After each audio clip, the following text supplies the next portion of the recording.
Sejarah topeng Sidakarya, Sang Brahmana Keling.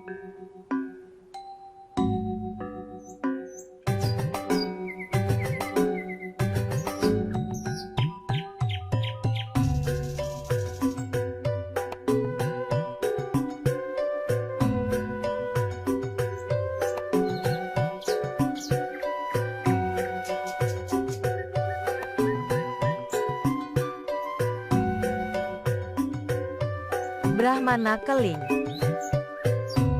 Pada zaman dahulu di suatu daerah yang bernama Keling ada seorang pendeta yang sangat termasyhur karena pandangannya tentang kebenaran yang utama yang mempunyai ilmu kelepasan jiwa.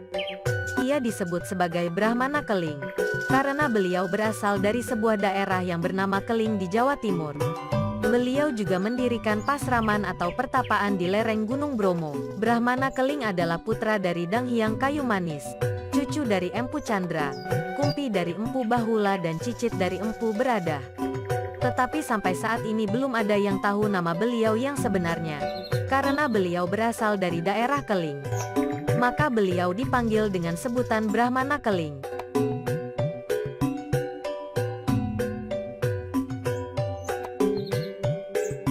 Perjalanan Brahmana Keling. Dalam buku Babat Sidakarya karangan I Nyoman Kantun, SHMM, dan Dr. Andes I Ketutiatnya terbitan PT Upada Sastra pada tahun 2003, diceritakan bahwa Brahmana Keling melakukan perjalanan ke Madura, Bali, dan terakhir menuju Badandanegara atau Sidakarya sekarang. Berikut ini adalah riwayat perjalanan beliau.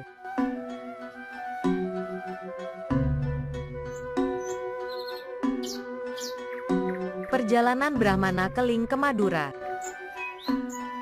Konon kerajaan Madura pernah lalai untuk menunaikan saji pepajegan yang merupakan upacara tarian persembahan kepada para leluhur. Karena raja pada waktu itu kurang yakin terhadap akibat yang ditimbulkan apabila upacara tidak dilaksanakan. Dan juga rakyat Madura kurang memperhatikan serta melupakan tradisi warisan dari generasi sebelumnya. Akhirnya terjadi kekacauan di kerajaan Madura. Mendengar peristiwa itu, Brahmana Keling lalu pergi ke Madura. Sesampainya beliau di Madura, raja menjamunya selayaknya menjamu seorang Brahmana. Saat itu, beliau banyak memberikan nasihat-nasihat terutama untuk sang raja agar upacara saji pepajegan dilaksanakan dengan baik demi kesejahteraan rakyat. Awalnya raja tidak percaya terhadap nasihat-nasihat yang diberikan oleh Brahmana Keling kepadanya. Tetapi Brahmana Keling tidak putus asa begitu saja karena beliau tahu bahwa sang raja selalu dihantui oleh rasa bimbang.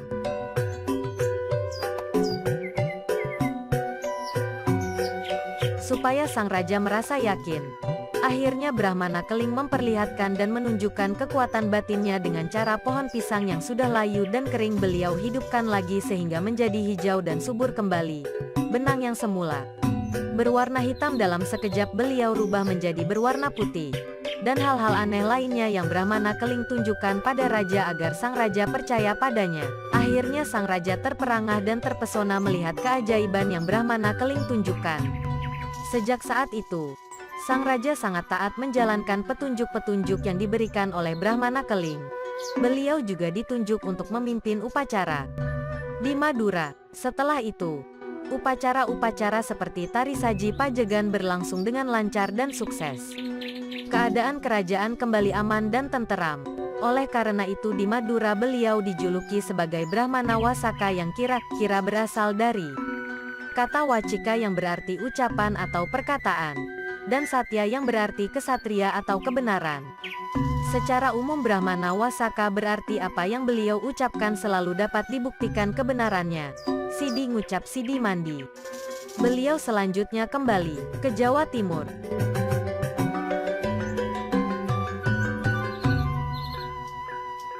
Perjalanan Brahmana Keling ke Bali. Sekembalinya beliau ke Jawa, dengan perjalanan yang cukup panjang dan melelahkan, sampailah beliau di sebuah desa bernama Desa Muncar. Di sini beliau beristirahat sejenak sambil menikmati keindahan panorama Selat Bali. Tiba-tiba muncul ayahnya, Dang Hyang Kayu Manis, yang bercerita panjang lebar tentang keberadaannya di Nusa Bali. Ayah beliau juga bercerita tentang kerajaan Gel-Gel yang dipimpin oleh Dalem Watu Renggong dan didampingi oleh Dang Hyang Nirarta sebagai penasehat dalam bidang keagamaan, kerohanian, yang akan melaksanakan upacara Eka Dasarudra di Pura Besaki. Setelah pertemuan Dang Hyang Kayu Manis dan Brahmana Keling, sang ayah melanjutkan perjalanan ke Pasraman di Jawa Timur, daerah Keling. Sedangkan sang anak melakukan perjalanan ke Pulau Bali menuju kerajaan Gel-Gel.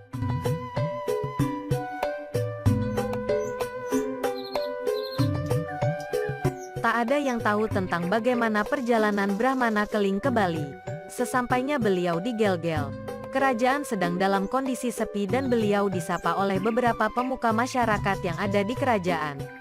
Beliau tiba dalam kondisi lesu, lusuh, dengan pakaian yang kumal dan kotor. Ketika beliau ditanya tentang tujuan beliau ke Gel-Gel, beliau menjawab bahwa beliau ingin menemui saudaranya yaitu Sang Prabu Dalem Watu Renggong dan Dang Hyang Nirarta. Karena orang yang ingin ditemui oleh Brahmana Keling tidak ada di kerajaan, maka beliau dipersilahkan oleh pemuka masyarakat yang menyapa beliau untuk menuju ke Pura Besaki sebab mereka sedang mempersiapkan segala sesuatu untuk melaksanakan upacara Eka Dasarudra.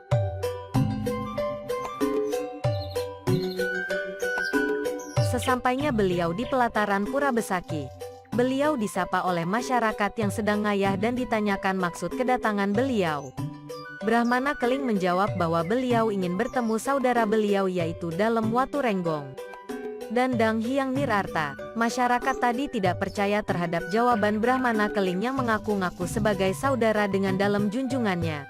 Bahkan masyarakat ini tersinggung karena menurutnya tidak mungkin dalam junjungannya memiliki saudara yang penampilannya seperti pengemis. Tetapi Brahmana Keling tetap bersikeras dan beliau berhasil masuk ke dalam pura. Akhirnya mungkin karena kelelahan, Brahmana Keling langsung menuju ke Pelinggi Surya Chandra dan duduk beristirahat untuk melepas penatnya.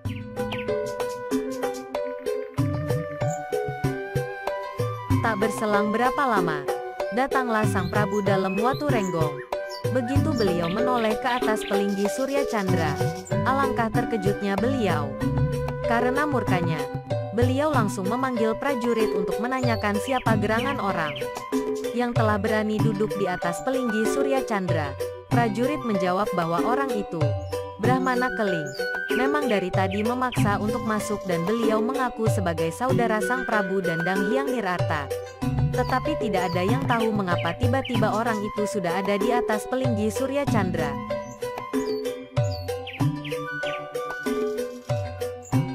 Bertambah murkalah Sang Prabu setelah mendengarkan apa yang disampaikan oleh prajurit tersebut. Sang Prabu lalu memerintahkan rakyat dan semua pengayah untuk mengusir orang yang disangka gila tersebut. Karena saking mulianya hati Sang Brahmana, beliau tidak melawan sedikit pun saat diusir oleh rakyat dan pengayah karena Sang Prabu sudah tidak mengakui beliau sebagai saudara lagi. Sebelum Brahmana Keling meninggalkan Besaki, beliau mengucapkan kutukan yang berbunyi, Wastu Tata Astu Karya yang dilaksanakan di Pura Besaki ini. Tan Sida Karya, tidak sukses, bunga kekeringan, rakyat kegeringan, diserang wabah penyakit, sarwa gumatat gumitit, binatang kecil, hama, membuat kehancuran, ngerebeda, di seluruh jagat, bumi, Bali. Begitulah ucapan yang keluar dari mulut Brahmana Keling yang bagaikan suara petir di langit yang cerah. Semua masyarakat menyaksikan dengan mulut menganga, terpaku tak berkutik sedikit pun. Lalu Brahmana Keling meninggalkan Besaki menuju barat daya. Perjalanan Brahmana Keling ke Badanda Negara, Sidakarya sekarang. Singkat cerita sampailah Brahmana Keling di Badanda Negara yaitu di desa Sidakarya sekarang. Badanda Negara berasal dari kata Badanda yang berarti padanda atau pandan, pohon berduri, dan negara berarti wilayah. Maka Badanda Negara berarti pandan negara atau suatu wilayah di mana banyak tumbuh pohon pandan dan sejenisnya. Di pesisir selatan Kerajaan Badung banyak ditumbuhi dengan pohon pandan, jeruju, serta bakau. Oleh karena itu daerah pesisir ini lumrah disebut dengan Badanda Negara atau Pandan Negara. Di sana beliau membuat pesanggrahan pasraman sebagaimana layaknya seorang Brahmin.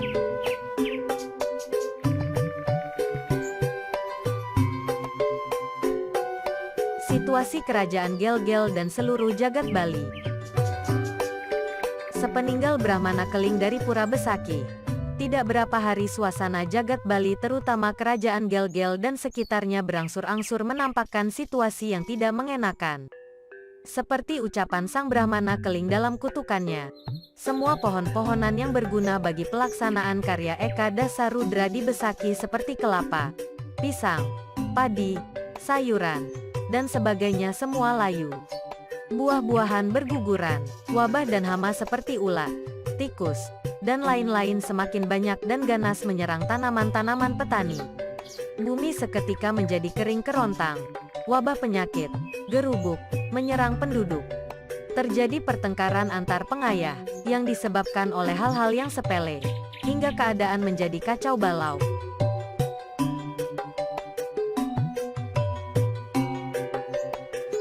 Oleh karena itu, pelaksanaan karya urung dilaksanakan, karena sudah tidak memungkinkan untuk diteruskan.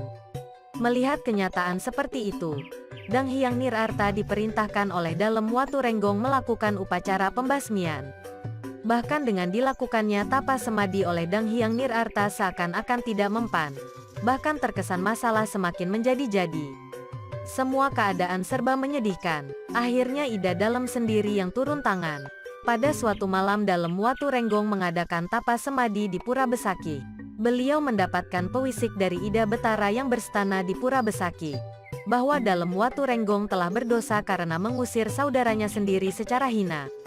Dan hanya Brahmana Kelinglah yang dapat mengembalikan keadaan seperti sedia kala.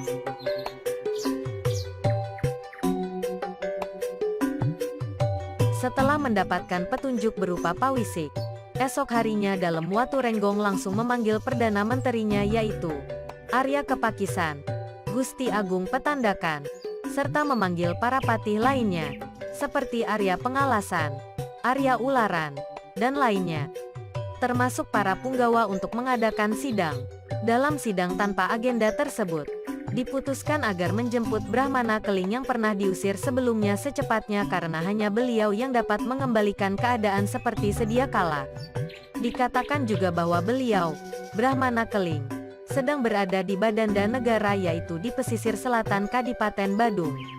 Pada waktu itu yang menjadi Anglurah, Raja, di Badanda Negara, Badung, adalah I Gusti Tegeh Kori dari dinasti Tegeh Kori. Dikatakan juga bahwa beliau, Brahmana Keling, sedang berada di Badanda Negara yaitu di pesisir selatan Kadipaten Badung. Pada waktu itu yang menjadi Anglurah, Raja, di Badanda Negara, Badung, adalah I Gusti Tegeh Kori dari dinasti Tegeh Kori.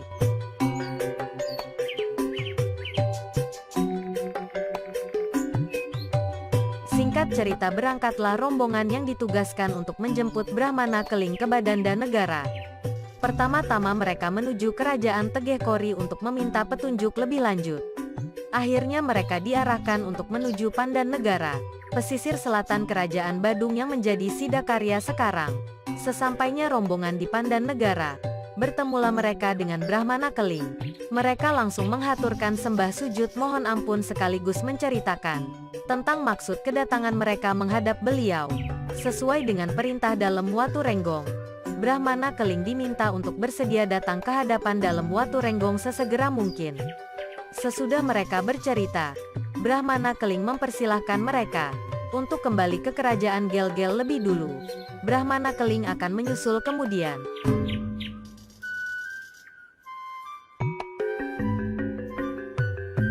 Dalam buku Babat Sidakarya karangan I Nyoman Kantun, SHMM dan Dr. Andes I Ketutiatnya terbitan PT Upada Sastra pada tahun 2003, diceritakan bahwa Brahmana Keling tidak dianggap lagi sebagai saudara oleh Dalem Watu Renggong. Bahkan Brahmana Keling diusir dengan cara yang hina. Maka dikutuklah kerajaan Gel-Gel yang akan melakukan upacara Eka Dasarudra di Besaki.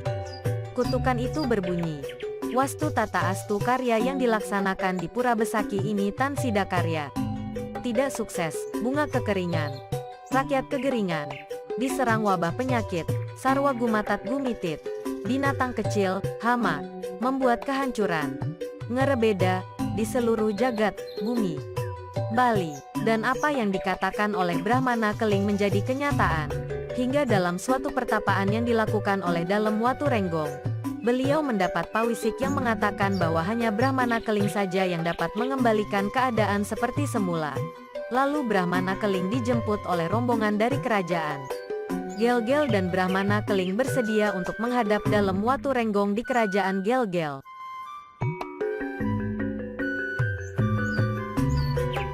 Pengembalian kutukan Brahmana Keling. Tidak ada yang tahu bagaimana cara Brahmana Keling pergi ke Pura Besaki sehingga beliau sudah sampai sebelum rombongan penjemputnya yang dipersilahkan oleh beliau untuk berangkat lebih dahulu. Setibanya Brahmana Keling di Pura Besaki, beliau disambut selayaknya tamu kebesaran dan beliau diperlakukan dengan sangat sopan, ramah, dan hormat. Dalam percakapan Brahmana Keling dengan Dalem Watu Renggong, yang juga disaksikan oleh Dang Hyang Nirarta, dikatakan bahwa apabila Brahmana Keling mampu mengembalikan keadaan jagat Bali seperti sedia kala, Dalem Watu Renggong berjanji untuk bersedia mengakui memang benar bahwa Brahmana Keling adalah saudara dari Dalem Watu Renggong. Mendengar perkataan Dalem Watu Renggong, dengan senang hati Brahmana Keling menyanggupinya. Lalu beliau hening sejenak tanpa sarana dan sesajen sedikit pun. Beliau mengucapkan mantra-mantra dan dengan kekuatan batin yang luar biasa terjadi keanehan-keanehan antara lain.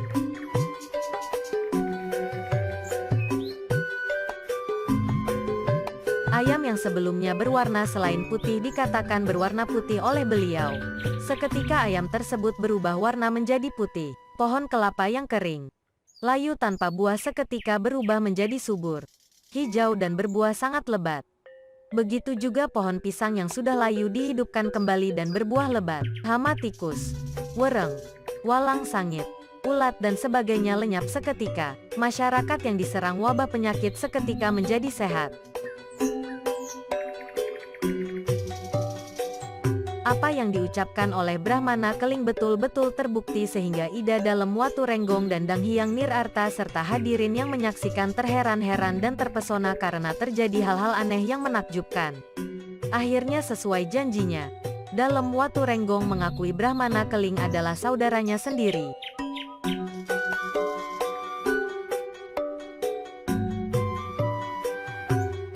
Penganugerahan gelar Dalem Sidakarya. Setelah keadaan dikembalikan seperti sedia kala oleh Brahmana Keling, maka karya Eka Dasarudra yang dilaksanakan pada Purnamaning Sasi Kedasa kurang lebih tahun Saka 1437 atau tahun 1515 Masehi, yaitu pada abad ke-16 dengan lancar dan sukses. Pada pelaksanaan karya Eka Dasarudra tersebut sekaligus dipimpin oleh Dang Hyang Nirarta dan Brahmana Keling. Karena sebelumnya Bali pernah dilanda kegeringan, maka dalam karya Eka Dasarudra tersebut juga dilaksanakan upacara Nangluk Merana. Berkat jasa Brahmana Keling yang mampu menciptakan kesejahteraan alam lingkungan yang lebih baik dari tahun ke tahun. Hasil alam yang melimpah sebagai sarana dan prasana karya sehingga karya dapat dilaksanakan dengan sukses atau berhasil, sidakarya.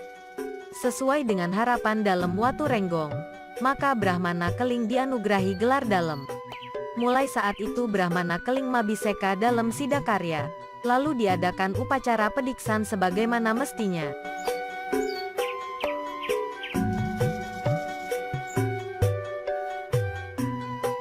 Saking gembiranya Ida Dalem Watu Renggong karena upacara Eka Dasarudra berjalan lancar dan berhasil Sidakarya, maka selain dianugerahkan gelar Dalem Sidakarya atas nasihat Dang Hyang Nirarta, Dalem Watu Renggong bersabda yang isinya kurang lebih sebagai berikut.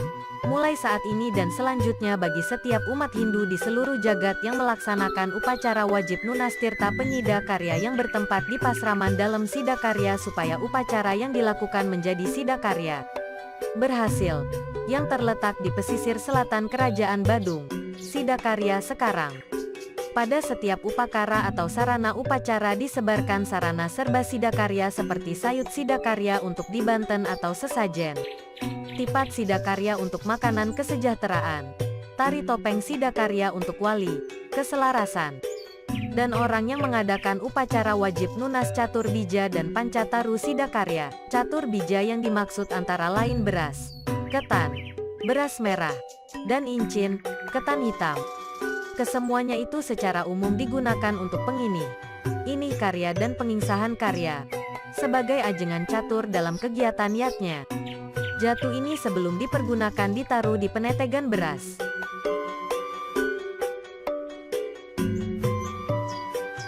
Pancataru yang dimaksud adalah cempaka. Sandat yang digunakan sebagai simbolis jatu untuk wewangunan suci. Yang biasa digunakan adalah serpihannya. Tampalan. Untuk jatu api pasepan. Selain dua kayu tadi, ada juga kayu nagasari, yang digunakan sebagai pelengkap tetandingan Banten. Dadap yang digunakan untuk penuntun tirta, berisi benang tukel, andel-andel, dan uang kepeng, kelapa, kloping, dan yu, pang, busung atau janur, yang digunakan untuk memasak di dapur. Pengeseng sekah, dan pengeseng penimpungan. Janur atau busung digunakan untuk semua jejahitan. Beberapa kayu sekarang susah didapat. Maka apapun yang diterima dari pura dapat digunakan sebagai jatu pancataru dari Sidakarya.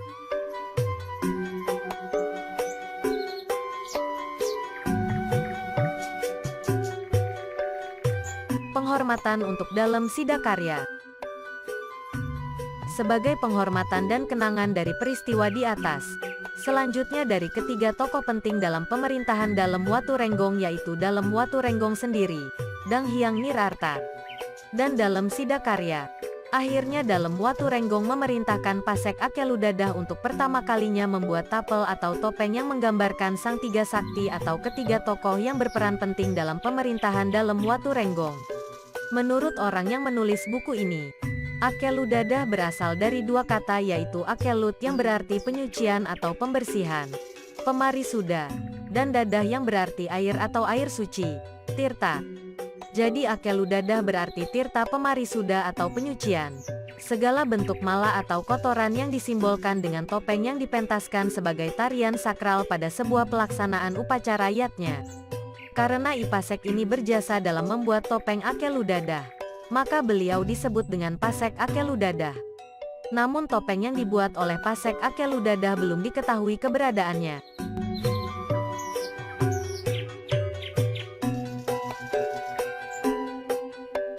Demi kesempurnaan upacara yatnya, sebagai penutup rangkaian upacara dipentaskan tari topeng Sidakarya yang dalam pentasnya dapat dibawakan dengan seorang diri, memajek, atau ditarikan oleh lebih dari satu orang tergantung keadaan.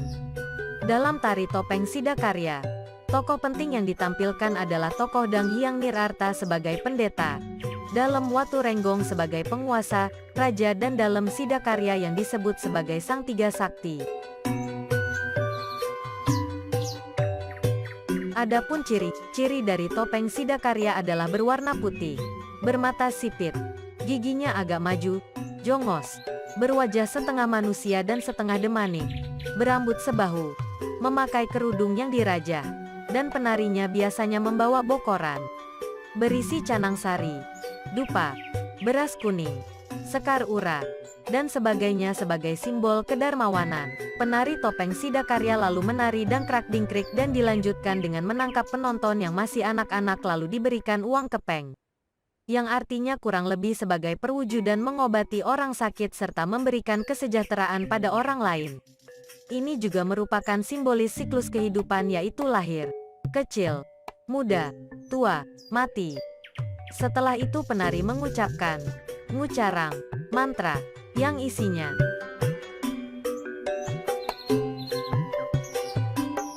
Dadia punang ikang kalan nira, mijil dalam Sidakarya, kadi gelap dumereping randu raja menala, gumeter ikang pretiwi apateja bayu akasa, lintang tranggana ketekeng surya senjana metu aku saking mutering jagat sudah buta kalaliak, desti telu, trangjana pada nembah tanwani teken aku, apan aku mawak pemari sudah jagat, saku wahing mala, lara, roga, wigena pada geseng, ong, sang, bang, tang, ang, ing, nang, mang, sing, wang, yang. Setelah nguncarang mantra tersebut, dilanjutkan dengan menaburkan beras kuning yang menyimpulkan pemberian laba kepada para buta kala supaya tidak mengganggu ketentraman hidup manusia, serta menebarkan kesejahteraan pada umat manusia sehingga terwujud rahayuning jagat.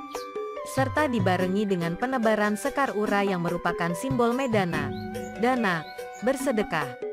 Dengan selesainya pementasan topeng Sidakarya maka tuntaslah segala rangkaian pelaksanaan upacara yatnya yang disebut Sidakarya.